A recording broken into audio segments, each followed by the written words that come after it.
RBI ने अपने repo rate यानी ब्याज दरों में कुल 100 बेसिस पॉइंट्स तक की कटौती की है, लेकिन हो सकता है कि आपको अभी तक इसका कोई खास फायदा नजर नहीं आया हो। दरअसल बैंक अक्सर अपनी मर्जी से ब्याज दरों में बदलाव करने में देरी करते हैं और यही वजह है कि आपको इसका कोई फायदा नहीं मिला। लेकिन अब आरबीआई ने इस समस्या का भी समाधान कर दिया है। अब बैंक अपनी मनमानी और नहीं चला पाएंगे और जब आरबीआई ब्याज दरें घटाएगा तो इसका फायदा आपको तुरंत मिलेगा। रिजर्व बैंक ऑफ इंडिया ने हाल ही में कई बड़े बदलाव किए हैं ताकि ब्याज दरों का असर आम लोगों तक जल्दी पहुंचे। इसका मतलब है कि जब आरबीआई ब्याज दरें कम करेगा तो आपकी ईएमआईज जल्दी कम हो सकेंगी और ये बदलाव सिर्फ ब्याज दरों तक सीमित नहीं है, बल्कि गोल्ड लोन, बैंकों का कैपिटल और बड़े लोन के नियमों में भी जरूरी बदलाव किए गए हैं। ये नई घोषणाएं खासकर आम लोगों और छोटे बड़े कारोबारियों के लिए बहुत फायदेमंद साबित होगी। नमस्कार, मैं हूं गुंजन मित्तल और आप देख रहे हैं मनी 9। आरबीआई ने अपनी पॉलिसी रेट्स यानी ब्याज दरों को तेजी से आम लोगों तक पहुंचाने के लिए कुछ नए नियम बनाए हैं। पहले जब आरबीआई ब्याज दरें घटाता था तो बैंक तुरंत अपनी लोन की दरें कम नहीं करते थे। इसकी सबसे बड़ी वजह थी कि बैंक अपने फ्लोटिंग रेट लोन पर 3 साल तक कोई बदलाव नहीं करते थे, लेकिन अब आरबीआई ने इस नियम में थोड़ा बदलाव किया है।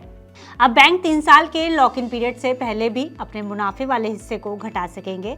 इसका मतलब है कि अगर आरबीआई ब्याज दर कम करता है तो बैंक जल्दी से जल्दी इसका फायदा आपको पहुंचा पाएंगे। इससे आपकी ईएमआईज कम हो सकती है और आपकी जेब पर थोड़ा कम बोझ पड़ेगा। इसके अलावा अब बैंक आपको ये ऑप्शन भी देंगे कि जब ब्याज दर बदले तो आप फिक्स्ड रेट लोन भी चुन सकते हैं। मतलब आपकी किस्तें फिक्स्ड रहेंगी, लेकिन ये ऑप्शन देना पूरी तरह से बैंक के ऊपर होगा, यानी जरूरी नहीं कि हर बैंक ये सुविधा दे। अब बात करते हैं गोल्ड लोन की। आपने देखा ही होगा कि कई लोग अपने सोने या चांदी के गहने गिरवी रखकर लोन लेते हैं।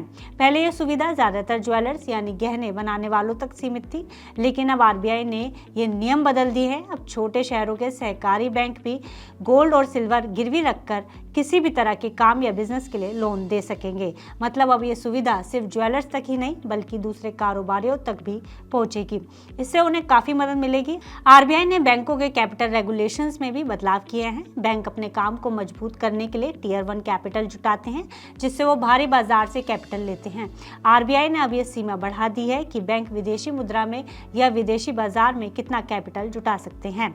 इसका मतलब बैंक अब ज्यादा कैपिटल जुटा पाएंगे और इसका फायदा आम लोगों को भी मिलेगा, क्योंकि बैंक अब ज्यादा लोन देने में सक्षम होंगे। इसके अलावा आरबीआई ने कुछ नए सुझाव भी जारी किए हैं, जिन पर फिलहाल जनता से राय मांगी जा रही है। इनमें एक बड़ा सुझाव है गोल्ड मेटल लोन की वापसी की अवधि को 180 दिन से बढ़ाकर 270 दिन यानी 9 महीने कर दिया जाए। इससे ज्वेलर्स को अपना लोन चुकाने के लिए थोड़ा ज्यादा समय मिलेगा। साथ ही जिन ज्वेलर्स के पास खुद का मैन्युफैक्चरिंग यूनिट नहीं है और जो अपना प्रोडक्शन आउटसोर्स करते हैं, वो भी इस लोन का फायदा उठा सकेंगे। आरबीआई ने विदेशी बैंक ब्रांच के लिए भी नियम आसान किए हैं।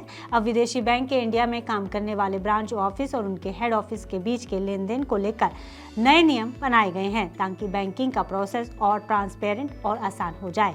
एक और बड़ा बदलाव क्रेडिट रिपोर्टिंग का है। अब बैंक और दूसरी क्रेडिट कंपनियां अपनी जानकारी क्रेडिट ब्यूरो को हर 15 दिन की बजाय हर हफ्ते भेजेंगी। इससे आपकी क्रेडिट रिपोर्ट में बदलाव जल्दी दिखेंगे। मतलब अगर आपने लोन चुकाया है या कोई गलती हुई है तो वह जल्दी सुधारी जा सकेगी।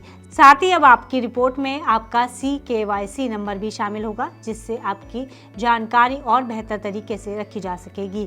कुल मिलाकर आरबीआई ने ये बदलाव इसलिए किए हैं ताकि ब्याज दरों का फायदा जल्दी से जल्दी आम लोगों तक पहुंचे, गोल्ड लोन लेना आसान हो जाए, बैंकों को कैपिटल जुटाने में मदद मिले और क्रेडिट रिपोर्टिंग और ट्रांसपेरेंट बने। इनमें से कुछ नियम 1 अक्टूबर से लागू हो जाएंगे और बाकी नियमों पर अभी जनता से राय ली जा रही है, जो 20 अक्टूबर तक भेजी जा सकती है। तो ये थी आरबीआई की नई घोषणाओं की पूरी जानकारी।